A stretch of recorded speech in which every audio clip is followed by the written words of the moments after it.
So this is where we left off, and we talked about gasoline getting pumped into a vehicle.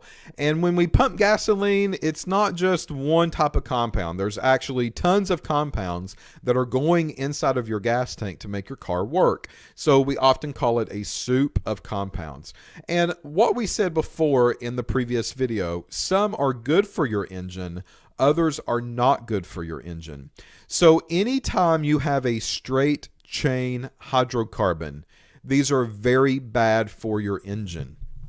All right, so here in the previous video, this should look familiar. We started drawing hydrocarbons, right?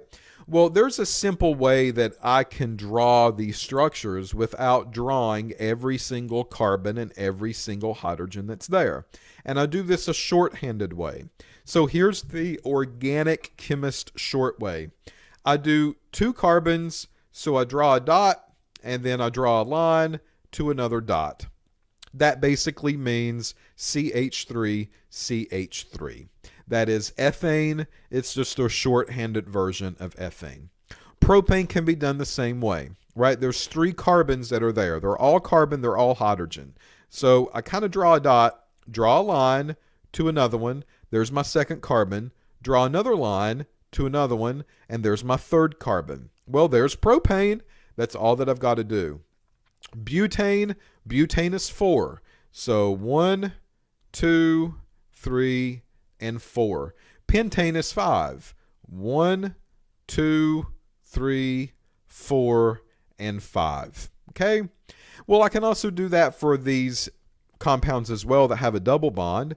The only thing that I have to do here is just draw the carbon as a carbon and then do a double bond and then the next carbon. The hydrogens are understood to be there. But if I wanted to shorthand it even more, I could.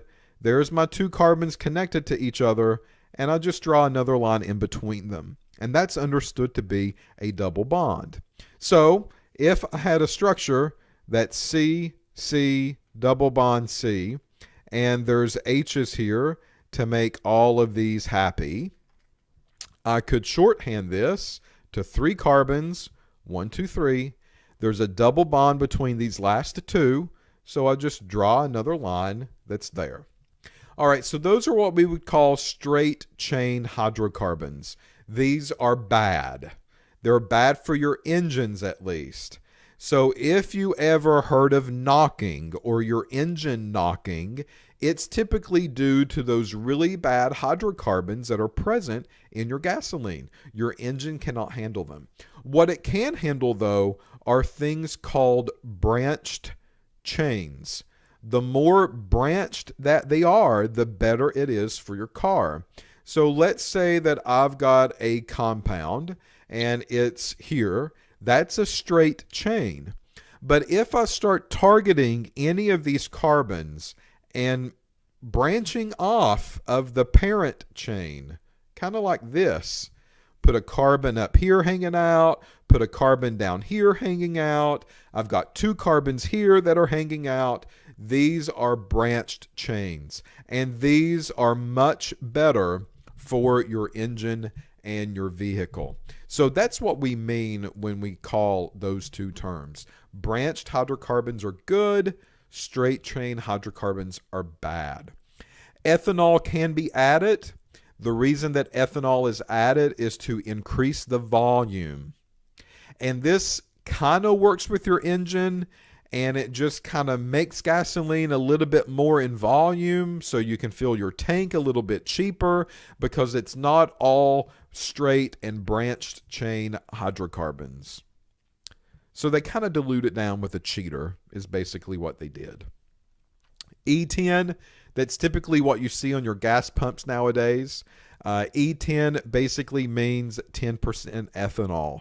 The E stands for ethanol, and the 10 represents the percentage of what that ethanol is. What is ethanol? For those of you who do not know, ethanol is CH3CH2OH. If I wanted to shorthand this, there's a carbon, and this comes off not to a carbon, so I don't just draw a dot, but to an OH group. and there's ethanol in the shorthanded version. Ethanol is your drinking alcohol. So on a weekend, you probably have entered your system into ethanol overdose. Okay? All right, so let's go back to the PowerPoint slide.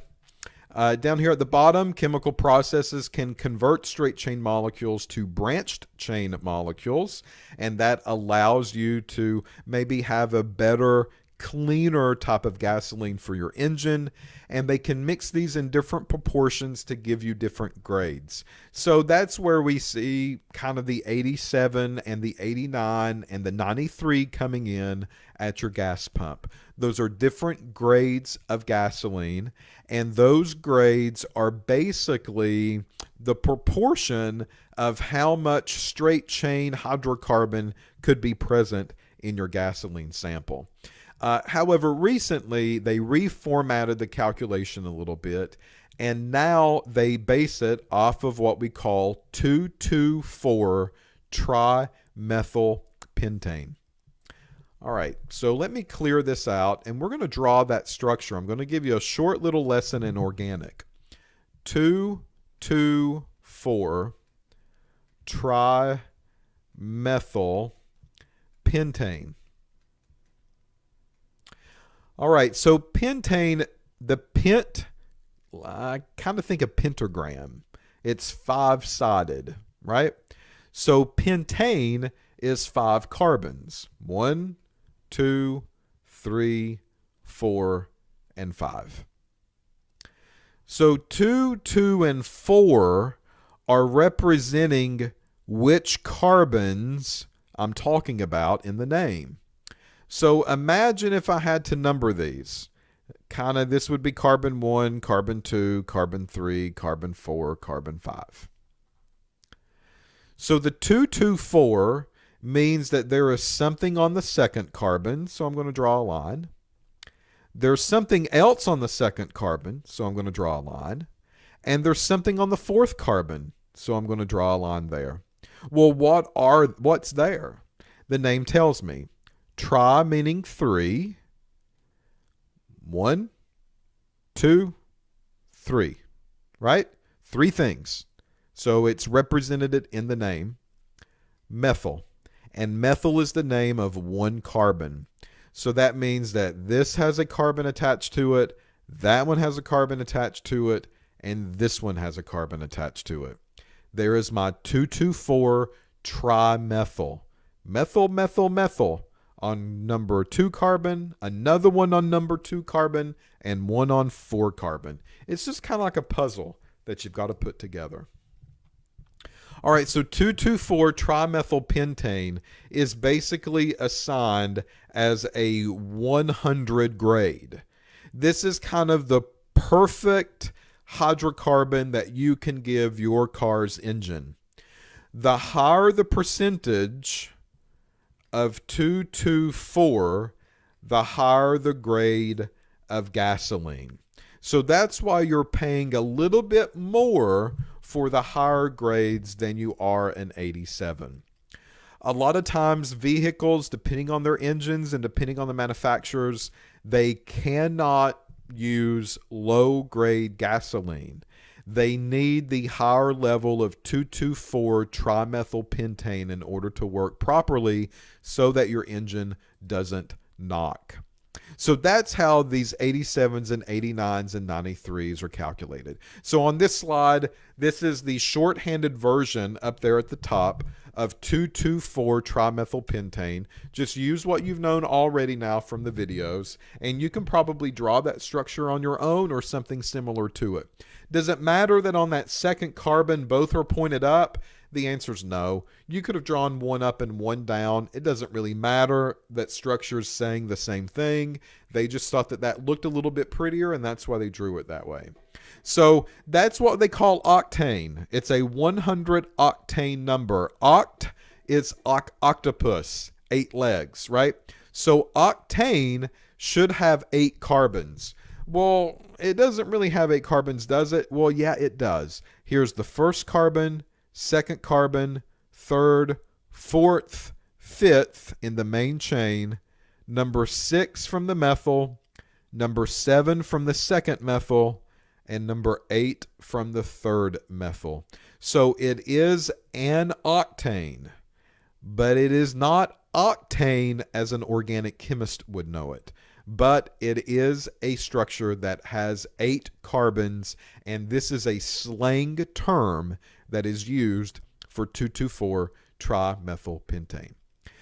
Heptane is the worst. Heptane is assigned a 0 octane number.